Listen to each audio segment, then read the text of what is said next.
Welcome to our weekly call. As you will have heard, we are now recording, so do bear that in mind. Hope you've all had a fantastic and restful weekend, and it's now September, so feels like we are coming towards the end of the summer, which is a shame, but there you are. Right, let me share my screen again. So I'll just put this up just to remind you. As you can see, we're going to talk first about encrypted client hello. Then I'll run through and just highlight probably no more than a handful of some recent developments that may be of interest. And then, time permitting, we talk about a few forthcoming events and some future topics for the call, which we've got a fairly full program now through to the middle of October, I believe. So quite a few things coming up over the next few weeks. And then, time permitting, we'll sort of see what else is on people's minds. So that's the plan for this week. But let's start off by talking about encrypted client hello, which, as I said, when we were chatting before the call started, just as a reminder, ECH is a proposed extension to the TLS 1.3 protocol.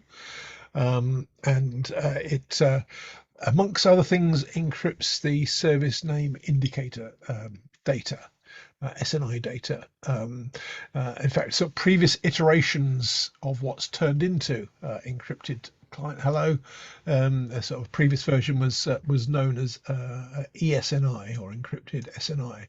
But to be accurate, as far as ECH is concerned, although it performs that function, it also has the potential to encrypt other data, not just the SNI data. So I think that's why the name changed, to take it beyond just focusing on SNI, although that's what I suspect we're mainly going to focus on for the purposes of this discussion. And rather topically, just to explain the content of the slide, one of the sort of news headlines I sort of spotted this week from the Internet Governance Project's blog was the one which I put on the slide, which the headline was US PsyOps caught by US platforms, paper trail versus end-to-end encryption, another cloud over TikTok. And of those, the one that caught my attention in particular was the middle one, the paper trails versus end-to-end encryption, or E2EE. And the extract from that post, which I've just put on the slide, you can see is that or the story explains how there's currently negotiations between various banks in the US, and not necessarily all US banks to be strictly accurate, but banks in the US and the US regulators regarding fines that I think they're planning to levy at the end of this month because of compliance breaches due to the bank's inability to monitor all of the communications that are being undertaken by their staff, partly because they're using services like WhatsApp and Signal, which, as you'll all be aware, have end-to-end encryption, and that makes it incredibly difficult for the banks to comply. And based on that article and a couple of others, I put some links to a couple of others also on the slide. So the same story was carried by Bloomberg and the Wall Street Journal, amongst no doubt many others. It appears that the 10 banks are each going to be liable to pay a fine of around $200 million, so $2 billion worth in fines in total. Now, the reason I thought it worth kicking off the discussion about ECH by sort of highlighting this story is not because it in of itself relates to ECH, but because one of the issues that a number of us have highlighted regarding ECH is the compliance challenge that it poses to enterprise networks such as in the finance sector, because it makes it really difficult for an institution to be confident that it has got an accurate record of all of the inbound and outbound communications between its endpoints and third parties, which is certainly a pretty fundamental requirement in the finance sector, but I think in other sectors as well. There are other issues that we've highlighted related more directly to cybersecurity, but as this story talks specifically to that compliance issue, that's something which I know a number of us have previously highlighted that we thought was a concern that hadn't been fully considered regarding ECH, and now we can put a possible price tag on that, at least for the finance sector in the US. These are not trivial fines that are being levied, and yeah, they may see a similar breach at the point when things like ECH and similar protocols are implemented. So I thought I'd throw that in just to give the discussion some context as to why, one reason why this is potentially important to end users, and why so encrypting the SNI data, whilst it superficially brings some attractive privacy benefits, it's maybe not quite as simple as that, and there are some downsides that at least need to be thought about, and certainly some unintended consequences that need to be given consideration. But let me stop sharing at that point, because this is intended to be a discussion. I can maybe throw in some other thoughts if needed, but I thought let's open it up and see what thoughts on this topic others have. Perhaps I'll maybe start with you, and I know you've been out of circulation for the last couple of weeks in an ITU related meeting, I believe, but so you probably hadn't seen that story, I suspect, up until now, because you've been sort of busy on other things. But I'm guessing that probably does resonate with some of the discussions you've had with Broadcom clients about more general issues as they see them related to ECH, cybersecurity, etc. Right, thank you, Andrew, and hi, everyone. Yeah, in fact, I got COVID, first of all, back end of July, and then I went in 3 weeks of holidays that were well-deserved.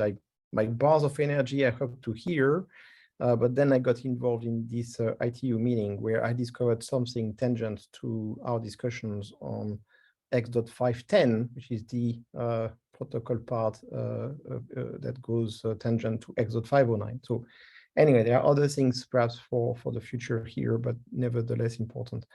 So yeah, it's a big surprise to see this news around these banks being fined because they cannot decrypt the traffic. And if the ECH goes this way, it will go exactly the same. So I think it's a very relevant input that you are bringing here, and I had no idea this could even happen.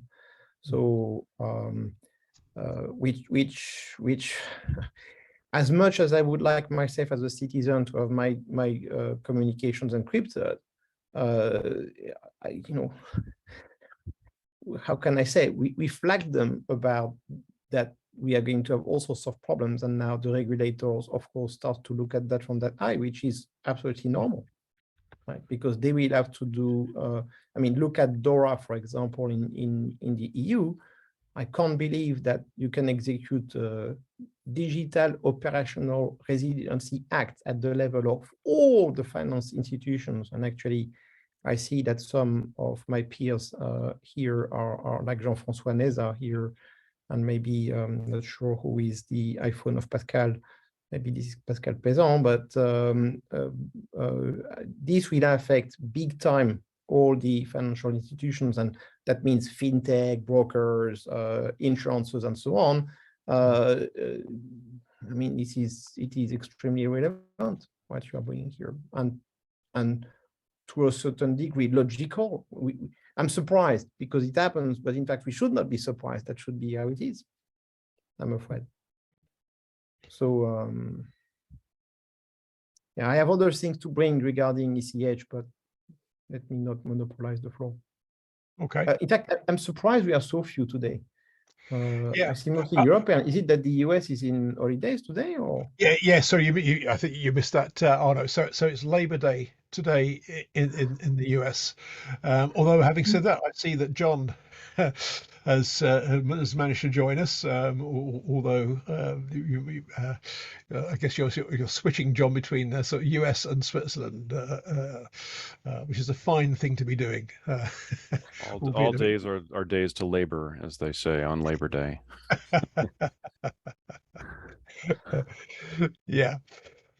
So I think others will no doubt catch up on this call on the recording, Arno, rather than being engaged. Yeah, we are definitely missing much of the North American contingent today. But I mean, given that they don't have a lot of holidays, I'm really happy they are off 2 days, frankly speaking. So good to know. Yeah, absolutely. On this topic, I'm actually interested. Well, not interested. It would be an interesting outcome to see where does that fine go. It is sometimes the case that U.S. Organizations that do fines, especially with financial implications or in the finance industry, those fines will go somewhere towards solving the underlying problem.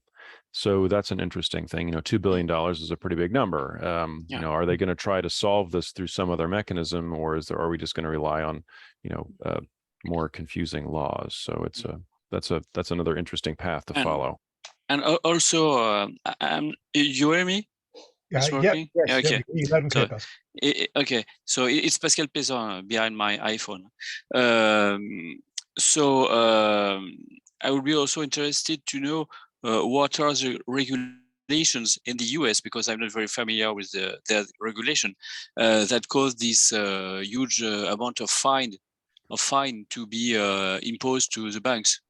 So I mean, they are violating which rule, and the question is, can it happen also in Europe or in France?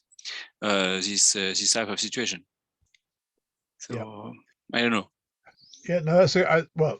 So to your question, I believe the issue is they're required to have a complete audit trail of all of the communications between their staff and third parties. So that's what they're in breach of, and there's certainly a regulation like that in place in the UK. So there's a fair chance that's applicable across certainly EU member states as well. But I'm not as familiar with sort of the legislation for the finance sector that's EU wide as opposed to sort of specific to the UK. But that's what they've been found to be in breach of. In terms of where it goes, John, that's a good question, and I'll have to look again. I think that from memory, the Bloomberg link had the most detail and named the two regulators that were behind the fines in the US. The cynic in me suspects that why would they want to solve the problem? Because potentially there'll be multiple breaches of this surfacing each year. So this could be a bit of a cash cow if they don't solve. Sure. Well, the banks will be very interested in solving it then. So there's one way or another, this money, somehow there's going to be money spent on the problem. And it'll be interesting to discover where that is, whether that's on, solving the root of the problem, which is some of the protocol and other issues, or whether it's just going to be spent on more equipment to prevent these kind of things from happening, or I don't know. When you start talking about those kind of monetary figures, there are many unintended outcomes. Yeah.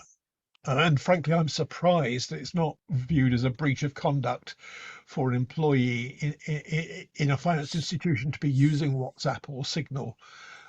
Certainly not within the work environment. That just seems. Yeah, that's interesting. That there are those issues have come up before. Actually, when cell phones first arose.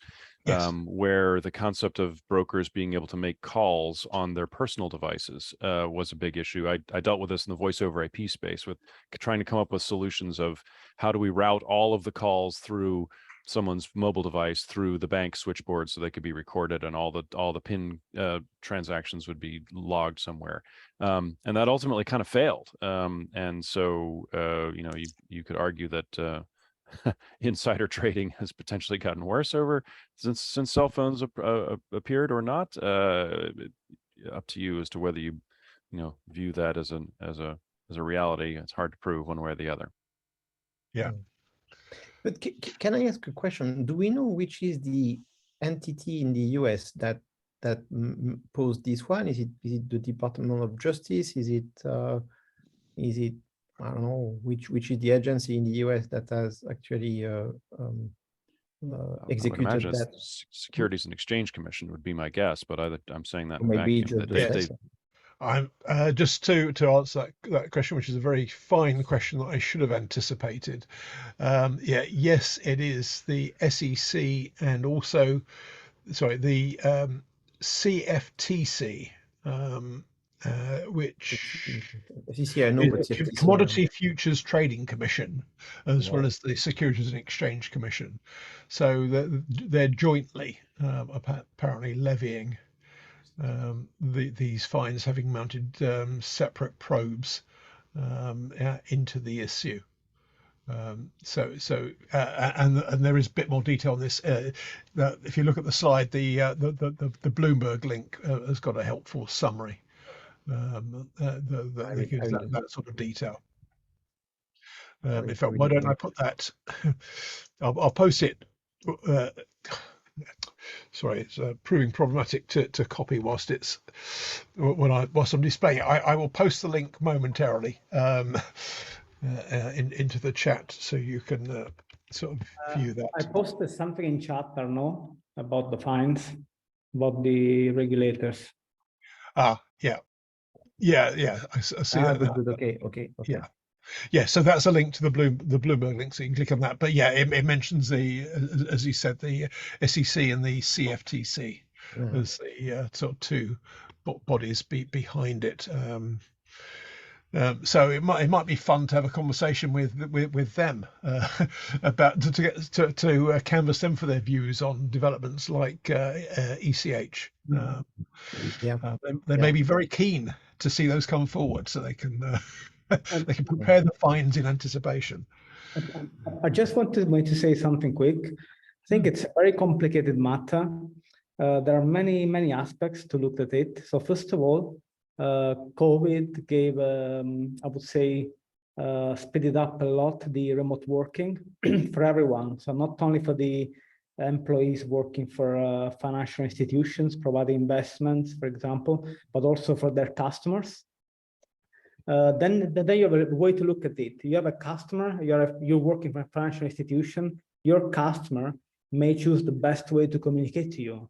And you want to do your business for your company. So answering a WhatsApp message may be a way for you to help your company, right? So maybe the communication channel might be chosen by the customer for some reason. Third point, you have a device which can be mobile, which can be Mac or a PC, where you can use any kind of app, it's unsanctioned app. Even assuming that the browser is sanctioned, right? Google Chrome version, blah, blah, blah is sanctioned. You can still wrap a WhatsApp web, or you can still have any kind of app or any corporate mobile now. And how it's so tricky to see what's sanctioned, what's unsanctioned. So I wouldn't be, so it's a very, very tricky situation, I think. And there may be a way to, I know that some banks agreed for this fine because probably they were afraid to be fined even more. But on the other way, there may be, maybe someone may find an escape legally in some in certain jurisdictions, because I think it's if they can prove maybe that customers also start this way. But another way to look at this is also insider trading. If you cannot check, if a bank is demanded by law to check core communications and they failed, then this may be a way to fail in check insider trading, for example. So it's a very, very complicated matter. I don't think it's very, we're gonna have an easy resolution to this anytime soon. No.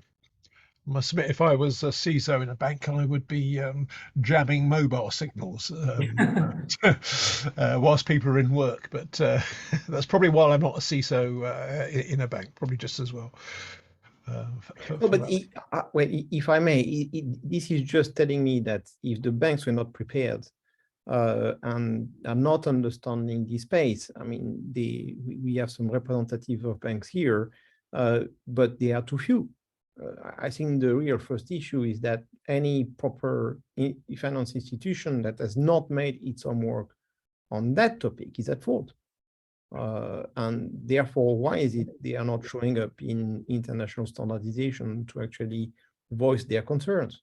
We can't always do that by ourselves just because we sort of by chance or whatever started to realize that this is a problem. And here we just look at it from the angle of regulation, right? There are plenty of other reasons that should be debated. Yeah, and I think the Wall Street Journal story did cover some aspects of financial institutions in the past getting engaged in standards development because they had concerns in this general space. But you're right, Arno. Yeah, this is a sort of issue which illustrates why early engagement is important. And obviously, I don't want to get too distracted by the specifics of this case because, as I say, I must emphasize this is clearly to do with things like WhatsApp and Signal, but nevertheless, the general principles could easily apply to the implementation of something like ECH. So certainly, I think it would be worthy of a sort of reaching out to the regulatory bodies to see if they'd be prepared to maybe pass comment on it. John, I can see you want to come in to the discussion. I to kind of roll this back around to DNS. I think that it's worthwhile. This case is very worthwhile because we in the DNS community should probably look at finance as the canary in the coal mine, as the saying goes, for what is going to be done on a wider scope, potentially by even national governments. Because there's such a focus on monetary issues and the penalties are high. We're going to see the technology and the policy decisions probably being made in the finance industry way before we see it outside of that environment. But the technical solutions are going to look, I suspect, quite similar to the way we would see something like ECH or encrypted DNS being handled by telecommunications regulators in countries where there's a strong incentive to manage or monitor people's communications, which again, I don't agree with that monitoring and management of people's communications, but it's going to happen. Because it's already happening. We need to look at, we need to come up with what are the defenses against that, and what's the path forward they're going to take, because we kind of are running blind otherwise. Yes. Yeah, I completely agree. And clearly the indicator, certainly from the US regulators in the finance sector, is that they're going to be pretty intolerant of anything which does obscure the ability to monitor and have a complete audit trail, in fact, of the communications of employees, or at least of particular employees within an institution. Now, Arno, did you want to come back in? Yeah. So thank you, Andrew, and that's a very good remark from John here. So in fact, this is a good segue perhaps to move to another topic on the same theme of ECH, which is the where are we with all of this story? Because right now we've done IETF 114. That was more than a month ago when I took well-deserved holidays personally.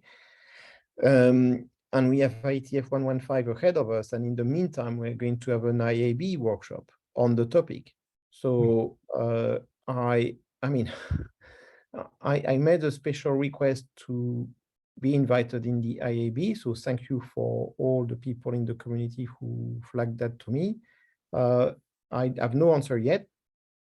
I know that Lars Egert supported me to make this special request, so that's already encouraging. But the IAB is the IAB, so we don't know if they are going to accept or not. And I put in explicit way that the IAB workshop is going into a certain direction of mindset. And I asked the internet draft that Simon and I proposed to IETF 114 as a contribution to that IAB workshop to give another view on the topic. And bizarrely, it's taking now days for them to answer. So I hope, and I made it explicit, I hope that this workshop will accept diverse views in this workshop.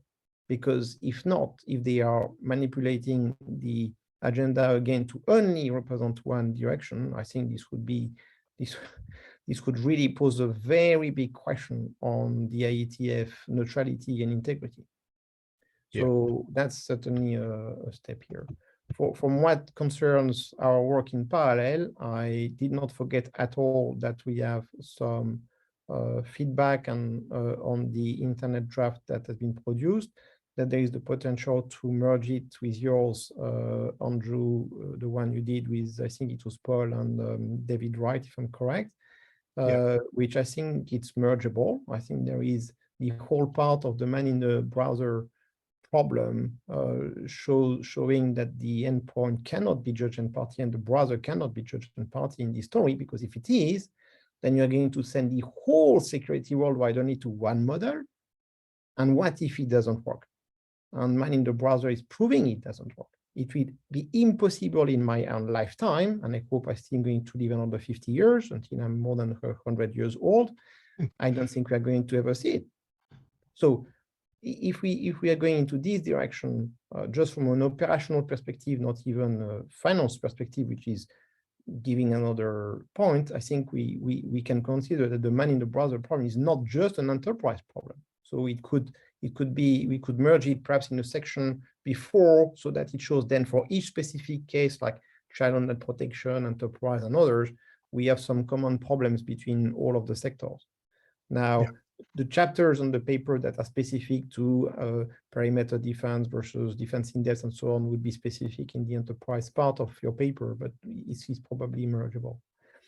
Then the real question is which strategy to take. So on what is on my problem now is to rejoin the TLS working group, which I've not done because holidays and SG17 was meaningless, but I will do, is to come back to all the painful work you did as well, Andrew, to come back on the claims that all the arguments we pose are not new arguments, which we think are new arguments. So we have a debate just from the first premise. That means read all the archives of the TLS working group as much as we can, and then step by step engage with the TLS working group. Now, to be really honest, I have the feeling that my gut feel, and maybe I'm wrong, but my gut feel is to actually sarcastically is push the TLS guys on ECH on the other way around. Is to say, guys, the client-facing server is a middle box. This is a middle box. So why don't we put new attributes in the ECH vector in the paper that are descriptors for security posture? Why don't we push the client-facing server to act as a proxy and to propose security functions? Right? And of course, that would force it to be open and not to have a vendor lock-in from one part of the vendors who are behind ECH. That's the other problem here, is the dominancy of market that some people are leaning, like ultra-justly on. And it's another regulatory part. It's not the same as the SEC because this is a specific vertical approach, but this is a dominancy of market problem as well. I'm not naive, let's put it this way. So anyway, this is where I am. The problem is time and execution, to be honest. At least it's not like last time where I had to produce all of that with Simon in just a day. We have a bit more time to organize ourselves, and I think I will organize another 1 or 2 or 3 side meetings before IETF 115 to discuss those aspects. So sorry, it was a bit long, but this was to share where my mind is. Yeah, I think that's helpful. And while you're talking, I've posted a link in the chat to the IAB workshop that you mentioned, Arno, just for people's benefit, which isn't specifically about ECH, just as a reminder. It's titled Management Techniques in Encrypted Networks. So it's looking much more broadly than ECH. And in fact, in terms of time frame, a reminder that the intent is that it will be a virtual workshop running between the 17th and 21st of October online, and optionally a face-to-face day on October the 24th, which is still to be confirmed. But if that does take place, that will be hosted in Belgrade, because both OARC and then RIPE, the RIPE meetings are being held in Belgrade at the same time. So I guess there's an assumption that at least some of the would-be participants of the IAB workshop will also be going to the RIPE meeting as well, so they can combine travel to the two. In terms of answering your question, Brian, that you just asked in the chat, but I'll answer a slightly broader question to get there. So submissions were due to that to the IAB by the 19th of August, so middle of August. So people were asked to submit short papers, and then the way the IAB usually works for these sorts of workshops is they will select what they deem to be relevant papers, and typically will invite the authors of those papers plus some others to attend. They were due to issue some invitations on the 2nd of September. I didn't submit a paper, so I've no idea if they either did that or have started that. But let's assume if they didn't do that on Friday, they should certainly be issuing invitations, let's say some point this week, I would imagine, because these things typically have a habit of running a few days behind the sort of target dates. But as I say, the key thing is this will culminate in a workshop running for, over the 17th through 21st of October, not all day every day, but for maybe several hours each day spread across that week. And I think normally they won't expect every participant to join every session, but to participate at different points in the discussion, and then potentially, as I say, finally a face-to-face element on Monday 24th October in Belgrade as well. So it should be an interesting discussion. I know it's going to, well, papers have been submitted on some fairly wide-ranging topics. So one, for example, was touching on the impact of things like ECH on zero rating of traffic on mobile networks, and how that could disadvantage people who are not affluent and therefore are on metered mobile contracts or metered broadband contracts, which obviously in the current climate about sort of cost of fuel and so on, that's quite an important consideration, but quite different to what we were talking about with fining banks. But so what the other thing that you normally find with the IAB, they will normally publish the submissions on their website. So using that link that I've put in the chat, so at some point before the workshops take place, you should find that they post all of the papers that have been submitted onto their website. So there is usually transparency on those. So there should be some interesting topics on there. So that was the IAB, just coming out on the IAB component of what you touched on, Arno. I'm conscious you said a couple of other things which I think I've probably forgotten, but maybe see if anybody else wants to come in with any comments or thoughts, either on what we've discussed so far, or indeed on other points as you see them related to ECH. And actually, I've remembered you were saying about sort of asking the question, I think, Arno, about next steps. So perhaps I'll see if anybody else has got anything else they think is worth raising, and then we'll perhaps move on to next steps after that. So just pause for a moment. If anyone else wants to come in, you sort of use the Zoom tool to raise your virtual hand, put something in the chat, or if all else fails, just unmute if that's easier.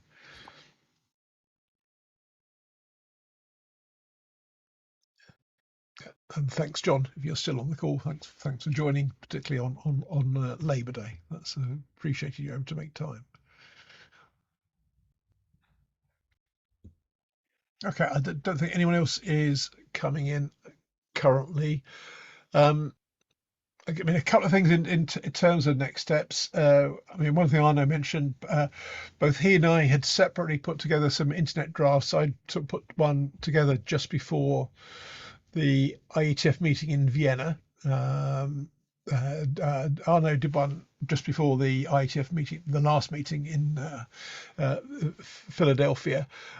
So one thing I think we ought to explore is whether it's possible to merge those into a single document, which will cover more scope than each of our documents initially covered. But I think that will be beneficial to bring all the points together in one place. I had been thinking, so I was giving this a bit of thought last week, that it would be maybe a good topic to see if we could arrange a side meeting at the next IETF meeting in London in November, and use that as a way to sort of convene people that have an opinion, and conscious that when you do that in an IETF meeting, you probably get a wide range of opinions, and some of them will be quite conflicting with each other, but it's, I think, no less quite a good thing to try and stimulate a discussion, and try and understand what the spread of different opinions are on this topic. And inevitably, there will be some people that believe, irrespective of any possible downsides, it's the right thing to do, and that's a valid point of view. But equally, I think there will be others that will perhaps have different views on what some of the downsides are, and it'd be helpful to try and understand and at least document those. So instinctively, I'd be drawn towards a side meeting in London, and who knows, if we felt we were being really brave, maybe building up to even considering whether there could be a BOF discussion in Yokohama, if there was sufficient content to justify that. Now, I can say that without an opinion whether there is or not, but that could be a next step after a side meeting. If there was sufficient community engagement and it looked like there was enough substance to warrant that. Well, that's my sort of thought. Arno, as you raised your hand, do you have any anything to add to that, or any different points of view, which would also be helpful? No, absolutely. I think one regret I had in Philadelphia, and my COVID didn't help at all, was that I could not organize an official side meeting. So we had an informal side meeting.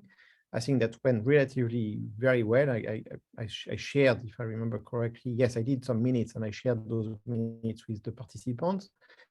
That I need to re-look, because there was a lot of things I do not want to lose and to continue this work. That's certainly important. But doing an official one in London is a must. It's not even a question. We must do that. There is no, it's not an option. For me, one critical factor of success is how much we can get organizations, I mean, on the enterprise side, to recognize the problem and join. So one way is to see how many new people from organizations can join the next paper as contributors and sign the paper. That's certainly one KPI that I have for the next meeting.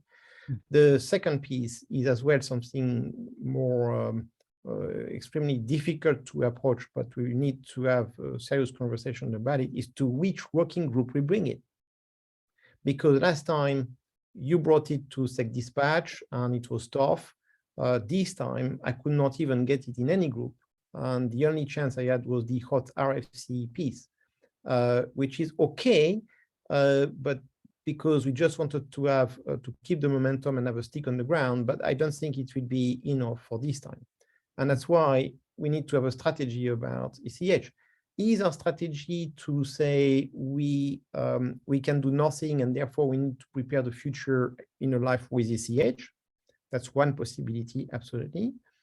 Is the approach to share now with ECH, because I don't know at all where they are in the process, whether they want to go for a ratification in IETF 115. Do we want to have a strategy to slow them down? Right, because we have too many evidence, like the one you just brought today on the SEC and CFC, that this is seriously a problem, or the zero rating one. That are very good points. And So we still have many options to decide. So that's why I would like to have another call, maybe an ad hoc call on that with the parties who want to sort of prepare a little bit so that we can share here with the team in the meantime. But we need to really put some skin in the game, which is going to be very hard because we are left with September and October, 2 months, with an IAB in the middle, with ITU plenipotentiary in the middle, with other business issues that is for me in the middle, with a number of activities that are coming from ITU SG17 from last time, with new complications coming from SG17 because they are taking exactly the same path as the ETF without realizing what they are doing. So I have to educate this team as well, especially because this is the old guard of X.509, including the former chairman of the whole OSI model. So I let you imagine his age. So anyway, so yeah, it's going to be brutal over the next weeks to do something, but we must do something. But yeah, so questions are, yes, for a side meeting, which group we target, for which story, therefore, what do we write in the paper? Is it a strategy to accept, to slow down, or to, as I said, change the current proposal and say, recognize it's a middle box. It is a middle box. If yes, you have a unique historical chance to make the protocol with a proper recognition of security in it. And yes, you got a middle box. So this time, prove me how you are not going to weaken the protocol. And in this case, we could come finally back to the concept of respectful inspection and decoying completely all the non-respectful ones like monitoring and all of that, which, like John, I completely agree with that. But at least having a respectful inspection, because the other problem is these people, nobody thought about the ontology of interception. Because some people think interception means lawful intercept. Okay. Some others think that inspection is interception, which the lawful intercept refuse. And when you make the Venn diagram about all of these interceptions, you realize that it's not random. It's very complex. Think about just the clause of business inspection, lawful interception, active interception, passive interception, visible interception, invisible interception, respectful interception, read-write interception, read-only interception. And when you put all of them in the Venn diagram, you have a very bizarre graph. But having them as the visible ones will force the middle boxes people to raise the bar and offer guarantees. So rather than fighting the principle, it would be much better for everybody to discuss the guarantees we can bring. That would raise the bar on everybody, because anyway, they cannot prove that the endpoint should be secure. We cannot prove that the middle box security will be secure. Nobody can prove anything. Let's admit it. Let's recognize it. We can't have a security that says all the security is on the endpoint of the communication. That would send the world to an absolute madness, irrealistic approach. Yeah, and probably unacceptable, certainly in the corporate environment, I would imagine. And not only corporate, but at least you can see the path that the SEC is taking. And I'm sure that the BEC in Europe will say exactly the same. You are not able to do data loss prevention, you are fined. Oh, to do data loss prevention, you must decrypt. That's your problem. Yeah. Fine. Yeah, I think those are all good points, as always, Arnaud. I'm tempted to throw in things like the stuff that was being done, I think it was by Paul Grubbs, I think is University of Chicago, around zero knowledge middle boxes. There might be something interesting there to bring into this as well. And there's certainly a few other sort of touch points.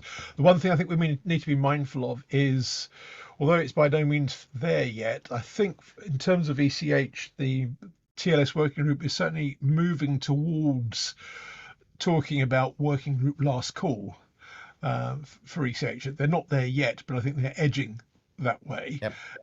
And that's a really bad point to try and change thinking on something, because you invariably will get pushback. Well, why didn't you raise this previously?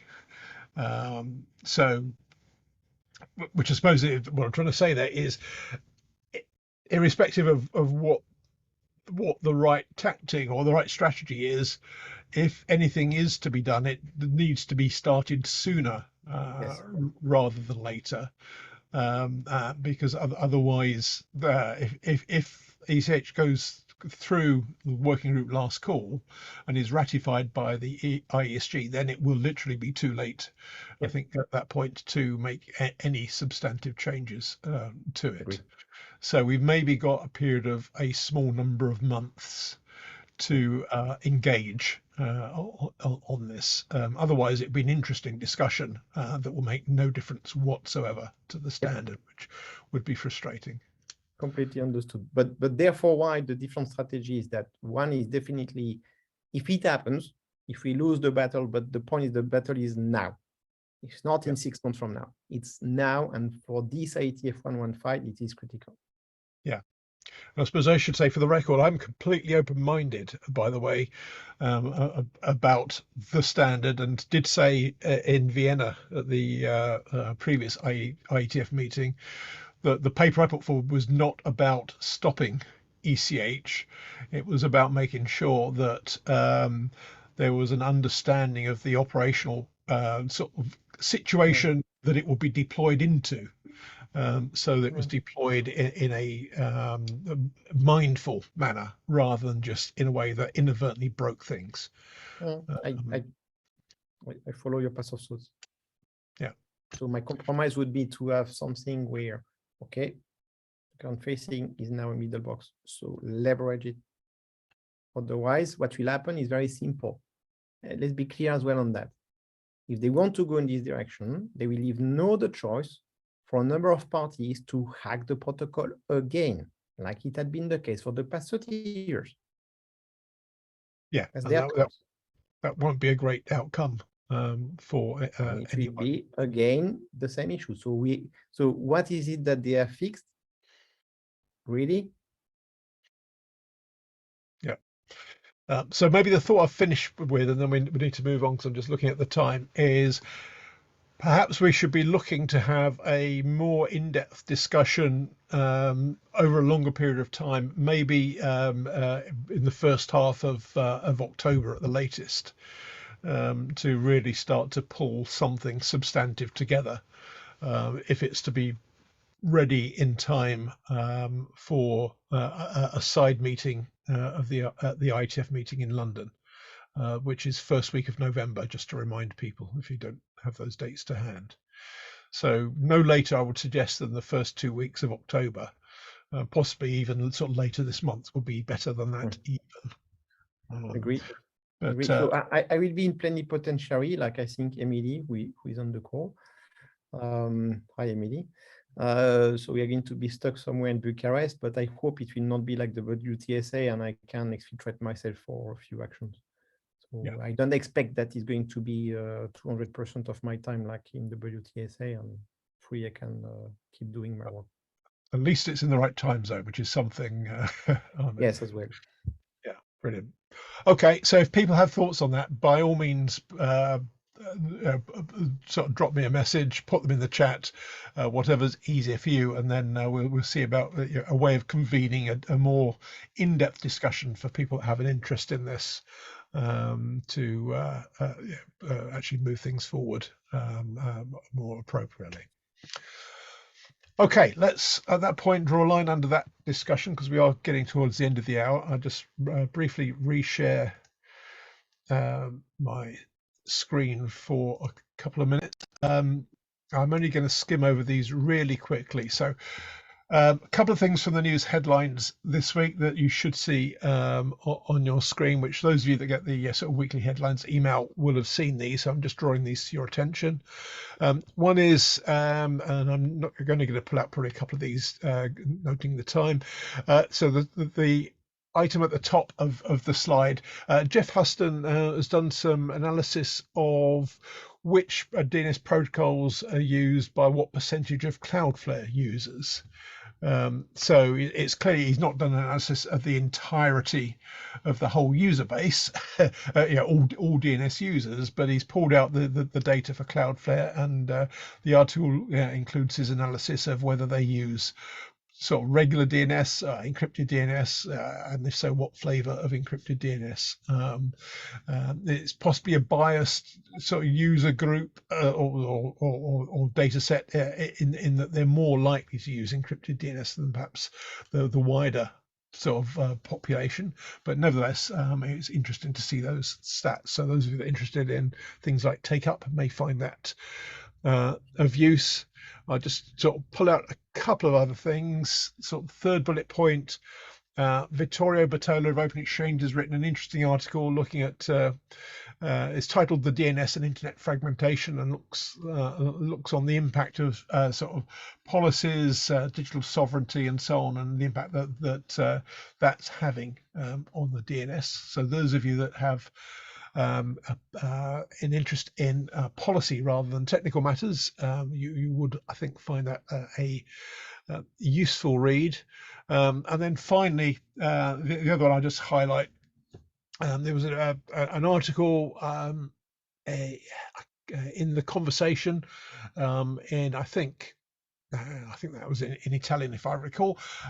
So you'll need to use the translate function if you're not a native speaker, which gave a brief history of the DNS, but I'm just highlighting it because it did sort of note the contribution of female network scientists in this area, and made specific reference to Alison Mankin and Sarah Dickinson, both of whom are attendees on this call from time to time. So I wanted to just highlight that they were given a mention. But you can see there's other interesting stuff in the news this week. So if you have the time to do so, it's well worth clicking through some of those links at your leisure. But I won't go through all of them now because we won't have time. So let me just swiftly move on. Just a reminder, stuff that's coming up sort of through this quarter is quite a busy quarter for events, some of which are summarized on the slide. And we've talked on some of them on this call previously and also today, but you'll see mentioned there the dates for the IAB workshop in the middle of the slide. And then OARC 39 taking place in Belgrade, immediately followed by RIPE 85 in Belgrade.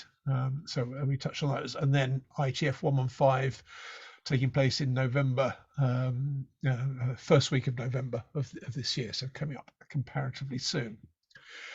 The other reminder is the deadline for submissions of proposals for presentations at OARC 39.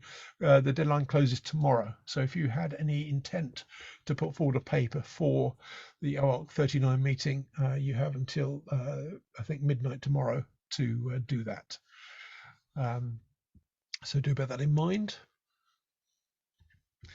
And then finally from me, just a reminder of dates of topics which are coming up over the next few weeks.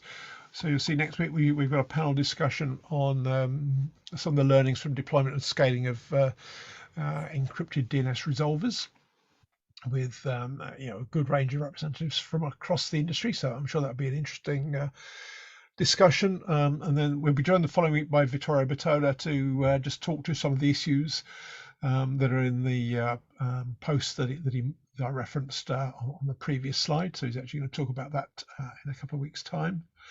And then the impact of encrypted DNS on internet filtering is the week after, and so on. So we got quite a few things sort of which will take us through to the middle of October over the next few weeks on the call, just to give us a theme for the discussion. And I think that's probably it from me as we approach the hour. So let me stop talking. And apologies for running through those last couple of points quickly, but the important thing was we had the time for the discussion about ECH. If I stop sharing and just ask, does anyone have anything else that you think will be useful to highlight just before we close the call this week as we're coming up to the hour? Arno. Yeah, a quick one following the great meetings you organized with Kenji Bao from Google. He and I had discussions in French, and I will have finally a call with him tomorrow. So we have a debate on the ECH situation, but he's non-dogmatic person. We can discuss together, and so we'll see where we go with it. Excellent. Good to know that's carrying on. And as you say, I think Kenji is pretty pragmatic. So, Yes. and Google did change its policy on ECH. It was remarkable. It was remarkable. I think you guys did a great job in ETF 113. It's very good, and they paid attention, which is reassuring. Yeah, absolutely. Okay, thank you for that. Anyone else want to raise anything else? I'm not seeing anything in the chat. I'm not seeing any other hands raised, real or virtual. Okay, well, it is just past the hour, so let's close the call there. Say thank you for your time this week. Sort of less of us on the call than normal. But it won't be Labor Day next week, so there should be a rather larger call. But so thank you for coming on. I hope you have a fantastic week. And if anyone has any further thoughts on sort of way forward to engage around ECH, then feel free. Just drop me an email directly. It's probably best, and I'll pull together the sort of consensus from those various points and share them in the next couple of weeks or so. But thanks for your time, everyone. Have a great week, and speak to you same time next week. Cheers.